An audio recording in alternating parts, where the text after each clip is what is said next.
Hey there and welcome to No Recipe Required. I'm Dave and tonight I'm going to do a classic French dish for you called a cassoulet. It's a bean dish, white beans that are kind of slow roasted along with some bacon, some sausage, some, I don't know, we'll get some other meats in there, some duck confit, duck legs. It's absolutely awesome, super tasty, and really a great comfort food. Let's go ahead and get started. So to start our cassoulet, we're actually going to start with some dry beans, just in cold water. I'm using about 1.5 cups or so. If you've got the forethought to soak them overnight, you do so.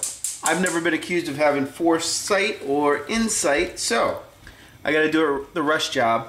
I got cold water here. I'm going to add my beans to it, and this is kind of the equivalent of soaking overnight. So what we're going to do is just bring this water up to a boil. Once it starts boiling, I'm going to turn the water off, cover it, and let it soak for about 1.5 hours, maybe 2 hours. Okay, so once our beans are boiling, you just shut off the water, cover it, and let them soak. Our cassoulet is going to have a few different meats in it. The first one we're going to start off with is a little bit of pork belly, which is literally the belly of a pork. It's also bacon, so if you can't find pork belly, you can certainly use bacon. If you can't find bacon, I feel sorry for you. I'm just going to drop it into this is actually not a hot Dutch oven. I like to use a nice cast iron stove or Dutch oven here, something you can move into the oven. I'm going to start it over just medium-low heat because there's so much fat in here. I want a lot of that fat to render out. So we're probably going to go about 10-15 minutes over medium heat with these pieces, and then we'll come back and start adding some others. Okay, so my pork belly is browned off, and I'm going to remove it. Now, there is a lot of fat in pork, or in pork belly. Should be no surprise there. And I'm going to save most of it, just right along with my pork. I'm going to leave a little bit in my pan, and I'm going to add my next ingredient, my next meat ingredient. And frankly, you could probably do this all together. I certainly like to, or I just like to get the pork belly, especially if it's fatty like that, rendered off first. I've got a couple sausages here that are just sliced in half. You can use kind of, again, whatever you like. Just make sure they're good quality. I've got a couple Italian sausages. And then I've also got, a duck confit, which I'm going to lay down. I've actually got 2 legs. Duck confit is, they're cooked duck breasts. You can usually buy them in packages, frozen, sometimes fresh, and I'm just going to let these cook.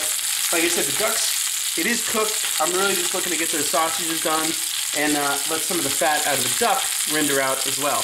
Okay, my meat is brown. Sausages are nice and brown. Duck is brown. I don't really care if it's cooked all the way through because, frankly, we're going to cook this cassoulet for about 3 hours in the oven, so it'll have plenty of time to get done. I just want to get it nice and brown to add to the flavor of the whole pot, and I'm going to come back and saute some aromatic vegetables right in the pot here. I just browned off our meat. I'm going to add carrot, onion, celery, our mirepoix, and I'm going to let those saute down. I also love to use a lot of garlic in my cassoulet, so I've got like 5 cloves that I've chopped up just coarsely in there. Doesn't have to be too nice and neat. It is a pretty rustic dish. I've got obviously the vegetables in there. I'm going to let them cook down till the onions are translucent. It's going to get about half as, as bulky as this. And remember, if you need some oil, we saved off that oil from the pork belly. You can just add that right back to the pan.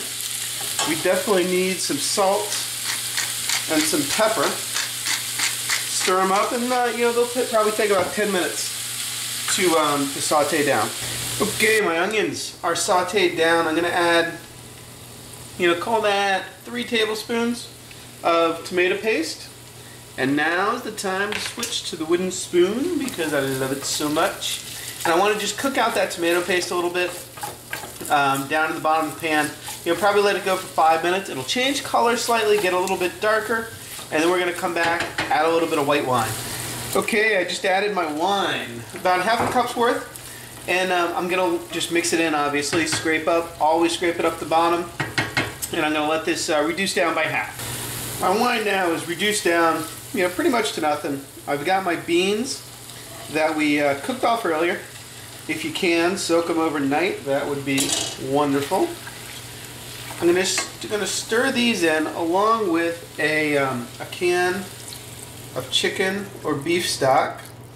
You don't really need to cover the beans, but you do want to get a good amount of liquid in there because they're going to kind of stew in the oven.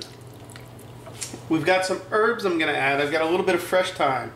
Yeah, this is probably 4 or 5 good sprigs.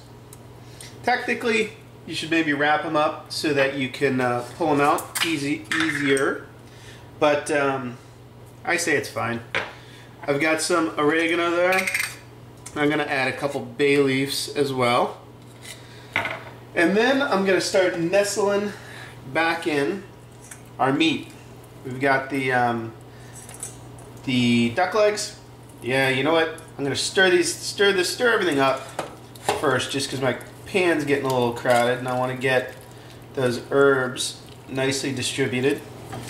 So after mixing everything together, I'm just going to kind of nestle in, like I said, my my meat back in there, trying not to break anything apart. Then I've got my sausages and my pork belly scattered about. And then finally, one piece, or a couple pieces that we didn't brown off. I've just got a few pieces of Spanish chorizo sausage that we're just going to throw those guys around. I like the the slightly drier kind, not the the Mexican version. Can be raw or sometimes kind of sausagey. I like this kind of little more salami type texture. So that's essentially it. We're going to bring this to a simmer. Then we're going to cover it and throw it into a 350-degree oven for probably 2 hours. Okay, so I just popped my guy out of the oven. I let it go for probably a good 2.5 hours. What you're looking for is to have those beans nice and tender. These are. You may also have to add a little bit of chicken stock every once in a while, which is totally fine.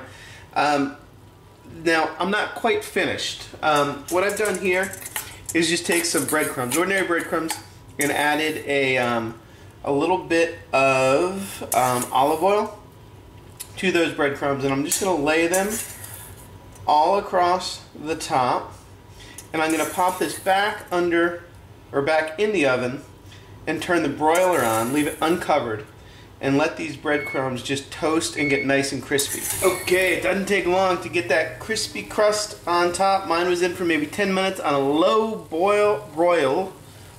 medium broil. Having a tough time today. And we're ready to serve. Well, we're almost ready to serve. It's completely done.